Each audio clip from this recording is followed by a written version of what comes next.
The well-known Swiss luxury watch brand Rolex is renowned for being at the forefront of innovative and traditional luxury watch design. The company's reputation as a symbol of excellence and prestige has existed for a very long time, and its origins can be traced back to the 19th century in a small Bavarian town of Kulmbach. Today, this prestigious and globally recognized luxury brand is well known for its extensive humanitarian efforts in addition to its exclusive line of watches. But even though Rolex is one of the most recognizable brands in the world today, not much is known about its founder, Hans Wilsdorf, a highly motivated, enigmatic, and ultra-innovative marketing genius. Well, that will change today as we talk about the life of the young Orphan who went on to found one of the most recognizable and well-known brands in the entire world. Before we begin, please subscribe to our channel and turn on the post notification bell. Thank you. The man known as Hans Wilsdorf was born in 1881 into a middle-class family of ironmongers. Young Hans was cared for by his aunt and uncle after his father and mother tragically passed away when he was only 2 years old and 12 years old, respectively. They immediately enrolled Hans in a boarding school in Coburg, which is nearly 40 kilometers from Kulmbach. For the young boy at the time, this would have been quite far from home. While his brother's fathers, who had sold the family business, cared about Hans's fate and made sure he received a good education, he recalled in his autobiography that the way they made him become independent very early in life taught him to value and care for his possessions, qualities that were crucial to his success in the end. Wilsdorf did exceptionally well in math and languages in particular during his time in school, which gave him the confidence to take a job abroad. Wilsdorf completed boarding school in his late teens and moved to Geneva, a French-speaking city in Switzerland, where he began an apprenticeship with a global pearl exporting business. Here, he gained priceless experience, and the fact that the business generated such huge profits without even producing anything of their own, rather by simply buying, sorting, grading, packaging, and then reselling pearls, proved to be a priceless lesson for the young Hans and would play a significant role in his future ventures. Later, he worked as an English correspondent for the watchmaker Kuno Corten in La Chaux-de-Fonds, Switzerland. At the time, Kuno Corten exported watches worth about 1 million Swiss francs annually. Since the British Empire and the United States at the time were the biggest markets for Swiss watches, he was specifically hired due to his fluency in English. He also had to wine hundreds of pocket watches every day as part of his duties at Kuno Corten. Wilsdorf developed a lifelong passion for watches while working there after becoming fascinated by watch movements, accuracy, and mechanics. He relocated to London in 1903 to continue his watchmaking career there, and in 1905 he co-founded Wilsdorf and Davis, a watchmaking business, with his brother-in-law Alfred Davis. Their goal was to create watches that were both affordable and of high quality. He also hired a small Swiss watchmaker named Hermann Egler to make watches for him using the business skills he had developed while studying in Geneva.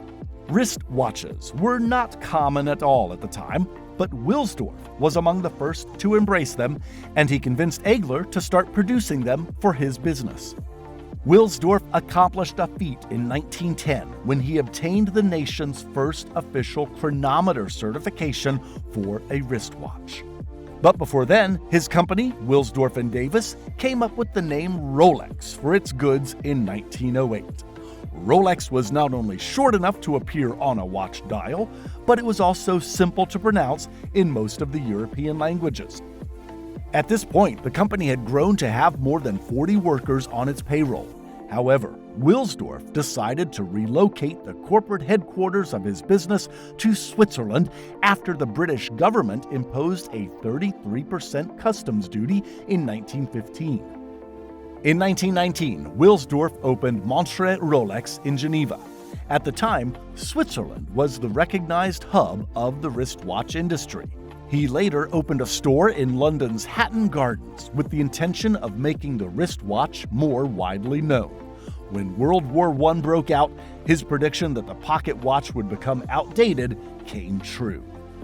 The practical wristwatch now became crucially important in combat, ensuring the wristwatch's future.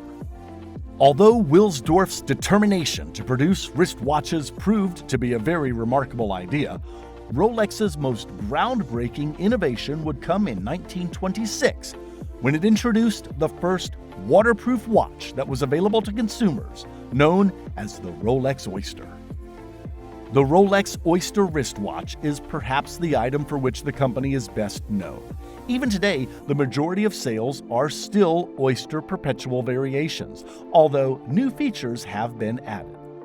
But Wilsdorf had a little idea that helped the Oyster watch go viral. He made the choice to donate one to Mercedes Gleitz, a young London typist who was attempting to swim the English Channel for the first time at the time. Wilsdorf told the world's media that she would be sporting his water-resistant Rolex Oyster watch and that it would be exactly on time when she came out of the water. And just like he said, Gleitz's Oyster was in excellent shape and on schedule after swimming for nearly 15 hours. After the swim, Rolex placed a full-page advertisement on the front of the Daily Mail, a truly revolutionary move that gave rise to the testimony concept, a now well-known marketing tactic that involves using celebrities' names and pictures to promote a product to the general public. The fact that the 1969 Apollo moon landing was hailed by the Vienna Herald as an event almost as significant as the time a woman swam the English Channel with a waterproof watch on, more than 4 decades after Gleitz's and Rolex's accomplishment, shows how significant that moment was. The current Oyster ranges in price from a mere $5,000 for the entry-level model to hundreds of thousands for a model with diamonds. However, the company does produce less hefty watches in its Cellini line, which was named after the Renaissance goldsmith and sculptor Benvenuto Cellini. Rolex watches were increasingly worn by British Royal Air Force pilots throughout the Second World War. This obviously meant that their watches would be taken away in the event that they were captured and sent to POW camps. When Wilsdorf learned of this, he bravely offered to replace all of the captured officers' watches for free until the war was over. The only thing that officers had to do was write Rolex and describe the circumstances of the loss and the location of the prison. This was just the beginning of Wilsdorf's charitable endeavors. Wilsdorf experienced a personal tragedy during the war when his wife passed away in 1944. In her honor, he established the Hans Wilsdorf Foundation, which, upon his passing in 1960, received his entire ownership interest in Rolex, guaranteeing that a portion of the business's earnings will always be donated to good causes. By doing this, Rolex was also guaranteed to never be sold or pay dividends to outside shareholders. Today, the Hans Wilsdorf Foundation makes significant contributions to charitable and humanitarian causes all over the world, including food banks, elderly charities, and scholarships. Additionally, it supports the city's Social and Economic Sciences University, as well as the Geneva Decorative Arts School and Geneva Watchmaking School. Despite the fact that Hans Wilsdorf had no children when he passed away, the foundation also takes care of his nieces, nephews, and their offspring's needs. Since the charity is the sole owner of Rolex, a significant portion of the profits go to it, and they are all tax-free. If you own a Rolex, you should be extremely proud of that, since your money has gone to charity. This is Luxury Channel, and we hope you enjoyed this video about the origin of Rolex. For more awesome videos like this one, please subscribe to our channel and smash that notification button. See you next time.